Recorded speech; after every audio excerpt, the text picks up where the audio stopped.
బదనకల్ అమరవీరుల సభ అధ్యక్షులు రమ్మక్క,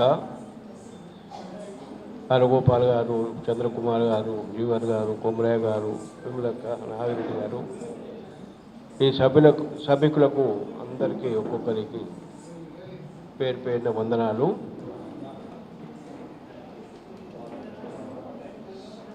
అమరవీరుల సంస్మరణ దినం జరుపుకోవటం అంటే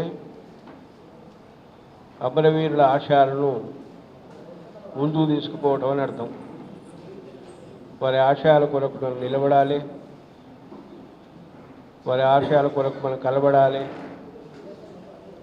వారి ఆశయాలను ముందు తీసుకుపోవడానికి సంఘటితం కావాలి. అందుకు వ్యతిరేక శక్తులైన వారి పట్ల ప్రతిఘటన ప్రజా పోరాటాన్ని ఉధృతం చేయాలి. వాళ్ళు వదిలిపెట్టిన ఆశయ బాటలో మన ముందుకు నడుస్తుండాలి. కష్టాలు నష్టాలు వచ్చినా ముందు దారి మనదే అని ముందుకు నడుస్తూ ఉండాలి. ఆ విధంగా నడవటమే మనము అమరవీరులను గౌరవించినట్లు అవుతుంది. అమరవీరుల సంస్మరణ సభలకు, వ్యాధులకు ఒక అర్థం ఉంటుంది. అందువలన వారి త్యాగాలను ఎత్తిపడుతూ ఇక్కడ కూర్చున్న వాళ్ళు మనం అందరం, మన కుటుంబీకులు, మన పరిసర ప్రాంతాల వారు అందరూ కూడా సంఘటితమై సమాయత్తమై ఈరోజు జరుగుతున్న అధర్మ రాజ్య హంతక చర్యలు ఏదో కొనసాగుతున్నాయో వాటన్నిటినీ ముక్త కంఠంతో 140-150 కోట్ల జనంలో మన మెజార్టీ ప్రజలు నిలబడి ప్రశ్నించినప్పుడు, ప్రతిఘటించినప్పుడు తప్పనిసరిగా ప్రభుత్వం మెడలు ఉంచుతుంది. మనం సనాతన ధర్మ బాటలో, ఇంకా మనుధర్మ బాటలో నడుచుకుంటూ విప్లవ మాటలు మాట్లాడుకుంటూ ఉంటే వానికి బలం ఎక్కువ అవుతుంది, మనకు బలం తక్కువ అవుతుంది రోజు రోజుకు. అందువల్లనే మనకు తెలియకుండానే మనల్ని ఆవరించి ఉన్న ఈ సనాతన ధర్మ సాంప్రదాయాలను, మనుధర్మ సాంప్రదాయాలను, దుష్టధర్మ సాంప్రదాయాలను, బ్రాహ్మణాధిక్య సాంప్రదాయాలను, ఇవన్నీ దోపిడీ సాంప్రదాయాలే, ఇవన్నీ అణిచివేత సాంప్రదాయాలే, ఇవన్నీ ఆధిపత్య సాంప్రదాయాలే. వీటన్నిటిని కూడా మనం ప్రతిఘటించినప్పుడు అమరులను యాద్ చేసుకోవడంలో అర్థం ఉంటుంది. ఆ ప్రతిఘటన వైపు మనం మళ్ళాలి. ఈ బంధుమిత్రుల సంస్మరణ కమిటీ కానీ, అరుణోదయ సాంస్కృతిక సమాఖ్య కానీ అమరుల యొక్క త్యాగాల మీద నిలిచి ఉన్నాయి. అమరుల త్యాగాలు ఉన్నాయి కాబట్టి అమరుల బంధుమిత్రుల సంఘం నడుస్తుంది. అమరుల త్యాగాల సంస్కృతిని, వాళ్ళ రక్తతర్పణ సంస్కృతిని, ఆ ప్రజా సంస్కృతిని, ఫాసిస్టు వ్యతిరేక సంస్కృతిని, దోపిడీ వ్యతిరేక సంస్కృతిని ఎవరైతే త్యాగమూర్తులు వాళ్ళు విత్తనం వేసి వెళ్ళారో ఆ విత్తనాలను పెద్ద చేస్తుంది, ఆ సంస్కృతిని వ్యాప్తి చేసేందుకు సాంస్కృతిక సమాఖ్యలు ఉన్నాయి. అరుణోదయం కూడా అందులో ప్రధాన భాగం. అందువల్లనే వారిని జ్ఞాపకం చేసుకోవడం అంటే, యాడ్ చేసుకోవడం అంటే వారి ఆశయాలు మనం ఎంతో కొంత మన వీలుని బట్టి, అవకాశం బట్టి మనం కూడా త్యాగ ధనుల్లో ఒక పైసొంత భాగం అన్న త్యాగం చేసినట్లయితే కొంత మెరుగుపడుతుంది ఇప్పుడున్న పరిస్థితి. నిజానికి ఇది చరిత్రలో అత్యంత విషాదకర సందర్భం. మనం అనుకుంటున్నాం 100 సంవత్సరాల కమ్యూనిస్ట్ ఉద్యమం, దాదాపు 6 దశాబ్దాల విప్లవోద్యమం, నక్సల్బారీ పోరాటాలు, శ్రీకాకుళం రైతాంగ పోరాటాలు, గోదావరి లోయ ప్రతిఘటన పోరాటాలు, వీటన్నిటిలో అనేక మంది, దాదాపు 20,000 మంది చనిపోయి ఉంటారు. ప్రత్యక్షంగా కానీ పరోక్షంగా కానీ, ఎన్కౌంటర్లో కానీ, ఇంకో విధంగా కానీ, అనారోగ్యం వల్ల కానీ, తిండి లేక తిప్పలేక అనారోగ్యానికి గురై పోలీసు ఎన్కౌంటర్లు, టార్చర్లతో 20,000 మంది త్యాగతనులు నిర్మించిన ఈ బాట మహోన్నతమైనది. నక్సల్బరీ ఒక వెలుగు, ఒక కాంతి, ఒక వసంత మేఘ గర్జన అని అన్నారు. ఆ వెలుగును మసకబార్చాలని, వెలుగు తీసేయాలని నిన్న మన పసుపు బోర్డును ఇనాగ్రేట్ చేయడానికి రెండోసారి మూడోసారి వచ్చి అక్కడ ప్రకటిస్తున్నారు. 2026 వెళ్ళ మొత్తము ఈ యొక్క నక్సలైట్ ఉద్యమాన్ని అణచివేస్తాం, తుడిచివేస్తాం, నిర్మూలించేస్తాం. ఇంకేముండదు. ఇక్కడ కాంగ్రెస్ ప్రభుత్వం, ఇంకెవరో టీఆర్ఎస్ ప్రభుత్వాలు శాంతి చర్చలు అవన్నీ ఇవన్నీ అంటున్నారు. అట్లాంటిది కరెక్ట్ కాదు అని వాళ్ళు ప్రకటిస్తున్నారు. అది సాధ్యం కాదని, అది మీరు చేయలేని పని అని, అది చేయకూడని పని అని మనందరం గొంతెత్తి చాటాల్సిన సందర్భం ఇది. ఆ విధంగా చాటమే మన విప్లవకారులకు నిజమైన నివాళులు అర్పించినట్లు అవుతుంది. ఈరోజు ఇక్కడ విప్లవోద్యమం భారతదేశంలో, ప్రధానంగా మన తెలంగాణలో పేద రైతాంగానికి, పీడక వర్గానికి ఒక గుండె ధైర్యాన్ని ఇచ్చింది, ఒక అస్తిత్వాన్ని ఇచ్చింది. మేము కూడా మనుషులమే అనే భావనను కల్పించింది, ఒక భరోసాను ఇచ్చింది, బతుకు భరోసా. అది విట్టనిలువలో కూలిపోతుంటే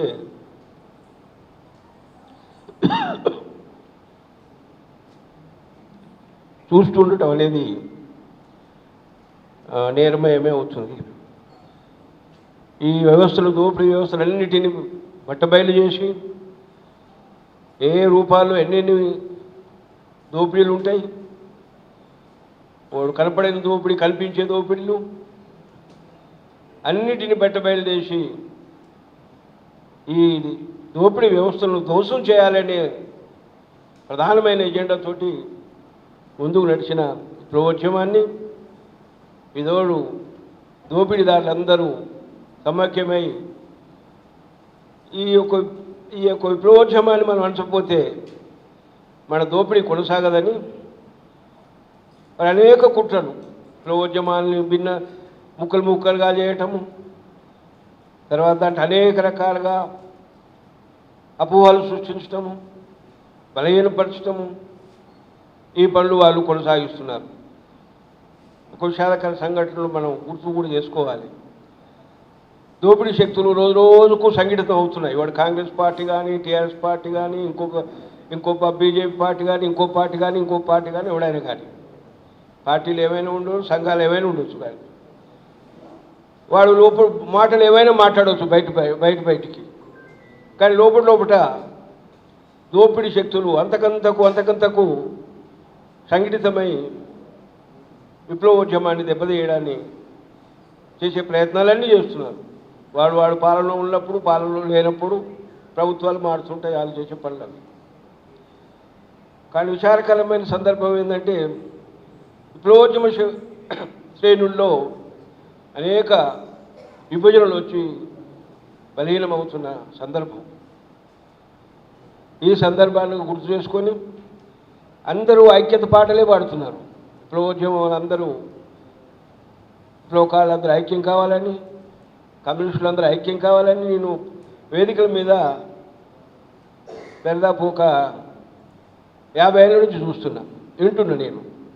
ఆయా సందర్భాలు ఈ మధ్యలో 20 ఏళ్ళ నుంచి ఇంకా ఎక్కువ మాట్లాడుతున్నారు, అప్పుడు తక్కువ మాట్లాడుతున్నారు.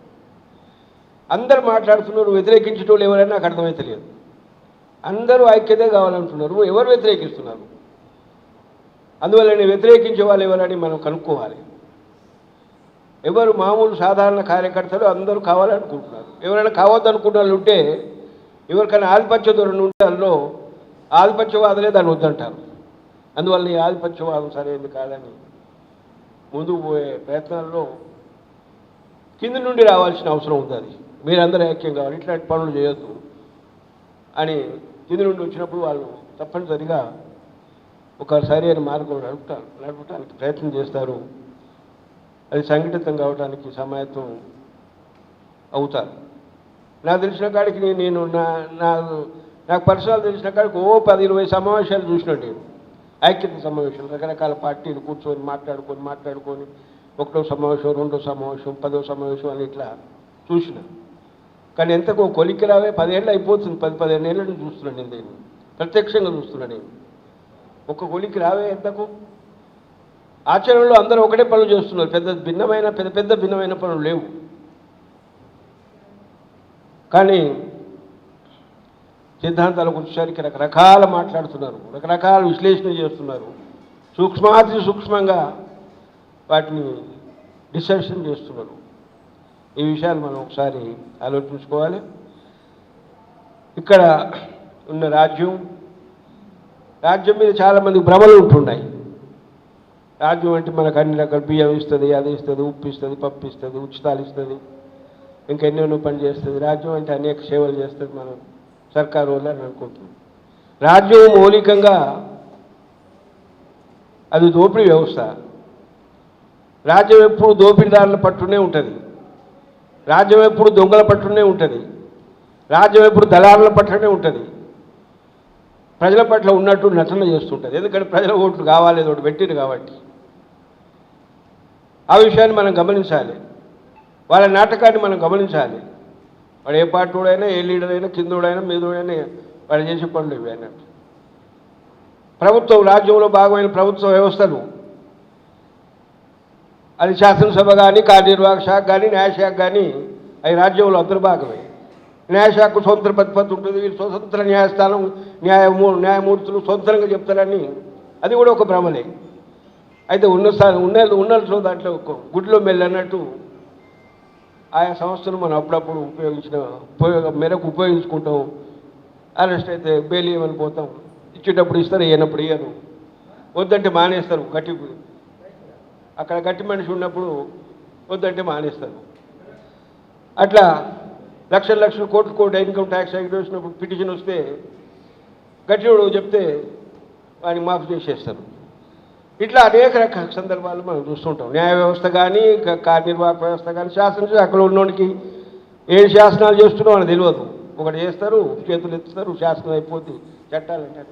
అందువల్ల మొత్తం మీద రాజ్యం అలాంటి స్వభావం కలిగి ఉన్నది. ఆ విషయాన్ని మనం గమనించాలి.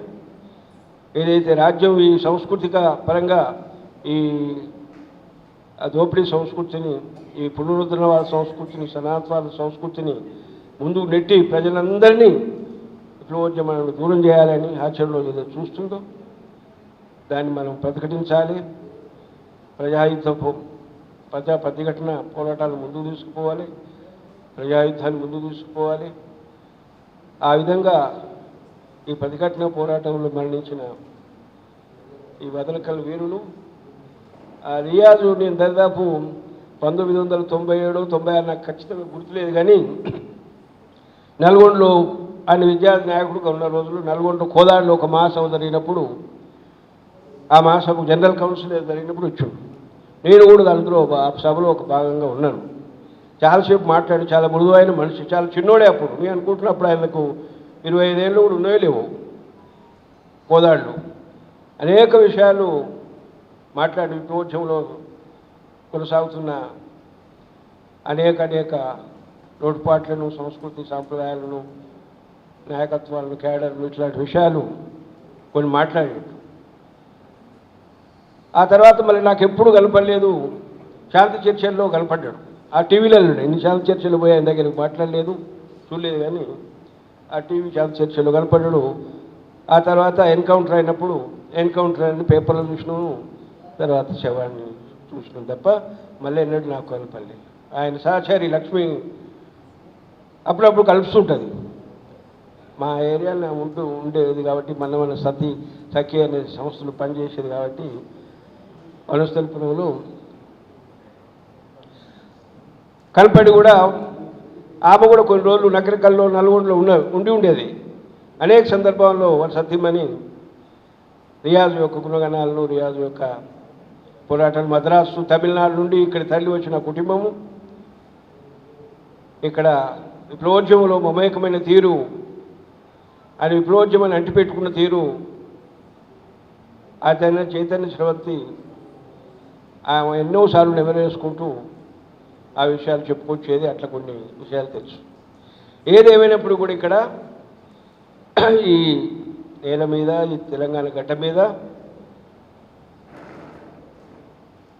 నక్సల్బరీ ప్రభావము అతి పెద్దది. దాని యొక్క పరిణామము పరిమాణము చాలా తక్కువ ఉండొచ్చు కాక, తక్కువ మంది ఉండొచ్చు కాక, 1000, 2000, 10,000, 20,000 ఉండొచ్చు కాక, కానీ ప్రపంచంలో దాని ప్రభావము అత్యంత పెద్దది అని మనం గుర్తుంచుకోవాలి. ప్రపంచంలో ఏ సంస్థ కూడా, ఏ విప్లవ సంస్థ కూడా, ఏ పోరాట సంస్థ కూడా చేయనంత ప్రభావం, చూపినంత ప్రభావాన్ని ఇది కేవలం తెలంగాణ ప్రజల మీదనే కాదు, భారతదేశం ప్రజల మీదనే కాదు. నక్సల్బరీ అగ్గిరవ్వ, వసంతమే ఘర్షణ అన్ని చోట్ల అది అగ్గిరవ్వలాగా, దావానంలాగా వ్యాపించి అన్ని రంగాలను అది టచ్ చేసింది. అది సాంఘిక రంగాలు, ఆర్థిక రంగము, రాజకీయ రంగము, అన్ని రంగాలను, ఈ రంగము కళారంగాలు, సంస్కృతి రంగాలు, సాహిత్య రంగాలు, మానవత రంగాలు, అన్నీ మానవ సంబంధాలు, మనిషి సంబంధాలు, అది సజ్జేని ఒక అంశము, ఒక రంగం అంటూ లేదు. అన్ని రంగాలను అది ప్రభావితం చేసింది. నక్సల్బరీ పుట్టక మునుపు, నక్సల్బరీ ప్రభావం లేకపోతే మనిషి ఎట్లుండేవాడు, సాంఘిక సంస్థలు ఎట్లుండేవి, ఆర్థిక సంస్థలు ఎట్లుండేవి, సంఘాలు ఎట్లుండేవి, సమూహాలు ఎట్లుంటాయి, దోపిడీ ఎట్లుండేది అంటే అప్పటికిప్పటికి చాలా భేదం కనిపిస్తుంది. రాజ్యానికి ఒలుగు పుట్టింది నక్సల్బరీ పోరాటాలను చూసి. రాజ్యం గదగద ఉనికిపోయింది.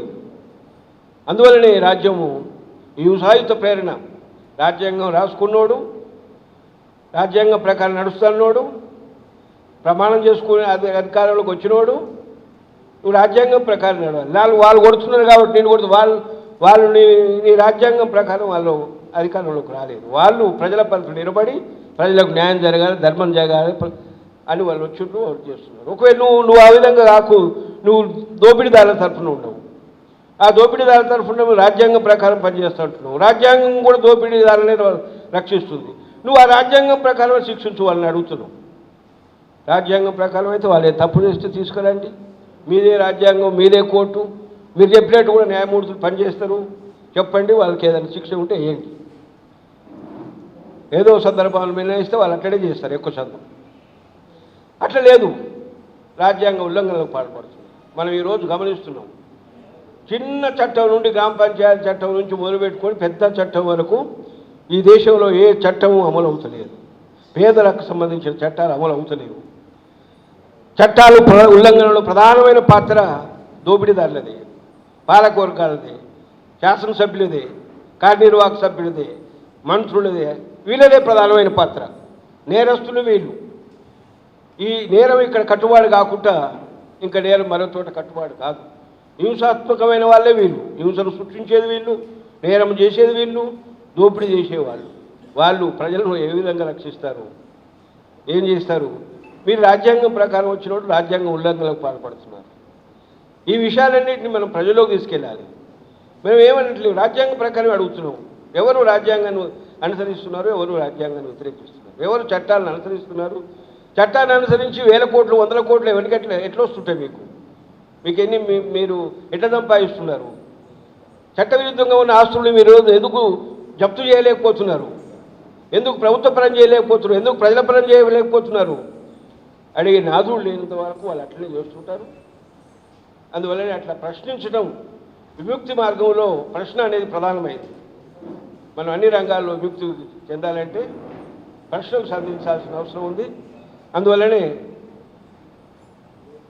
మౌలికంగా కింద నుండి అన్ని సకల రకాల దోపిడీలను, దౌర్జన్యాలను, అణచివేతలను, ఆధిపత్యాలను ఒక్కొక్కటిగా మన గ్రామంలో, మన కుటుంబం నుండి మొదలుపెట్టుకొని, వీధి నుండి మొదలుపెట్టుకొని, గ్రామం నుండి మొదలుపెట్టుకొని మనం అందరం ప్రశ్నించినప్పుడు ఏమనేది లేదు. కనీసం ప్రశ్నించాలి. ఇదేంటి, ఇది ఎట్ల సంగతి, ఎట్లొచ్చింది, ఎట్లయితుంది అని ప్రశ్నించినప్పుడు తప్పనిసరిగా ప్రభుత్వాలు దిగొస్తాయి. మన ఆ విధంగా మనం కొంత కట్టడి చేయవచ్చు, వారి అధికారాన్ని కొంత ముట్టడి చేయవచ్చు, రాజ్యాధికారానికి సమీపం కావచ్చు, ప్రజా పోరాటాలకు పదులు పెట్టవచ్చు. అప్పుడు ప్రజా అనుకూలమైన రాజ్యాన్ని ఏర్పాటు చేసుకోవచ్చు. వర్గాలు అంతరించిపోవడానికి ప్రయత్నాలు చేయవచ్చు, వర్గరహిత సమాజాన్ని ఏర్పాటు చేయవచ్చు. అందుకొరకు పనిచేయడమే ఈ యొక్క అమరవీరుల యాదిని జరుపుకుంటున్నాం. దానికి సార్థకం కావాలంటే ఆ విధంగా పనిచేయాలని కోరుకుంటూ నాకు ఇట్లాంటి అవకాశం కల్పించిన ఈ వేదిక వాళ్ళందరూ కూడా వందనాలు తెలియజేస్తూ, కృతజ్ఞతలు తెలియజేస్తూ సెలవు తీసుకుంటున్నాను.